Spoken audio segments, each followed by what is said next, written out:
I'm a big dork. I know. I'm sorry.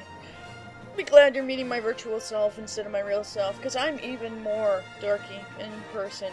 Just ask any of your children. They know. They've met me. So, in addition to being dorky in class, I'm actually dorky online as well, and I'm sure your children can attest to this fact as well. So I thought I'd have a virtual self, my virtual self, introduce the video I showed to your children at the beginning of class to explain the increased emphasis on technology in the English 11 curriculum.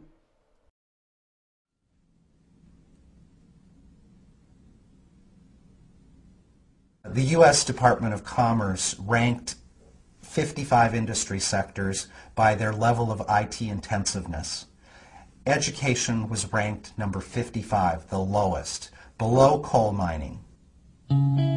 For the last 100 years we've used the industrial narrative. Schools are like factories, it's an administrative process, it's about control and order. The kids are having a much more stimulating and rich environment outside of schools than they are in school. Kids are very rich content developers today through their social networking sites. They're big communicators through email, instant messaging, and text messaging, and yet all of those things are banned from their schools. Every turned-off device is potentially a turned-off child. We have to accept as educators that technology is not really a choice. It has created a world. It's just not here to help you teach traditional subjects. It has invented, has emerged a completely new environment. It's about relationship, it's about community, it's about connectivity, it's about access. Children are living now in a different space. They're living in what I call nearly now. And nearly now is that space that they text in, that space that they update their Facebook entries in, the space that they Twitter in, the space that is not quite synchronous. Now, it's a really interesting space because it's not adversarial, it's not pressured. It's a space where people can, it's all the R words, they can reflect and retract and research and repeat, it's a very gentle one. I tell you what, it's a great world for learning. It's wandering around the city with their cell phones and collecting data that kids will be doing outside of school. We have to develop a narrative that sustains 21st century learning. If we simply apply standards, if we simply have a steady regime of standardized testing, that will make things better. When in fact, it is economically actually a foolish idea, because the jobs that these kids in school will be having do not call for this kind of right answer vending machine approach. Life No Child Left Behind fades away.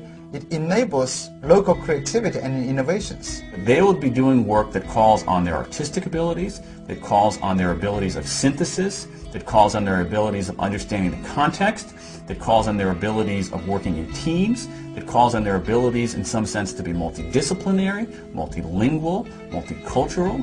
So the coin of the realm is not memorizing the facts that they're going to need to know for the rest of their lives.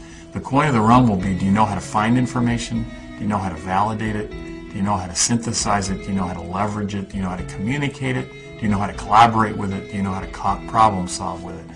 That's the new 21st century set of literacies.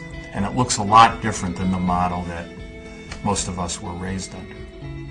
Now we're looking at a whole different range of schools. We're looking at schools that produce ingenious, collaborative, gregarious, brave children who care about stuff like their culture. And to build schools that do that is a whole another challenge. And around the world, people are testing out the ingredients of what makes that work. And those ingredients are being assembled into some just stunning recipes in different places. It's a very exciting time for learning. It's the death of education, but it's the dawn of learning. That makes me very happy. It's the death of education, but the dawn of learning. I just love that. Dawn of learning, right here. This class. This class, in addition to all the technology, is based on Joseph Campbell's The Hero with 1,000 Faces, or The Hero Journey. The stages of the journey kind of create the structure of the course, and then the literature is aligned to introduce and kind of elaborate on each stage. And since I'm an incredibly visual learner, here you have a map of the hero journey. You also see that around the room that you're in. And here is the semesters laid out visually and logically and sequentially, because I'm also so very left-brained. So we start with the overview and the whole new mind, which the children are in now. We'll move on to the birth of the hero, and then the world, and then the call, and all of these stages are married up with a piece of literature or some other film texts. And while we're doing all of this literature, there's writing going on all the time through the portfolio and the class blog.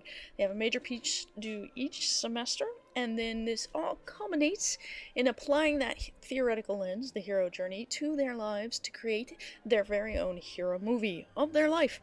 So do expect your children to come along and interview you at some point, especially about their births or their boons, and they'll explain it to you when they do, and tell them good stuff, because these are really great in projects. They're projects they're proud to show, and sometimes they'll even show you. Alright, there you have it. That's the basic overview, big picture of this class. I hope you enjoyed it. I'm sorry for my virtual self stand-in here.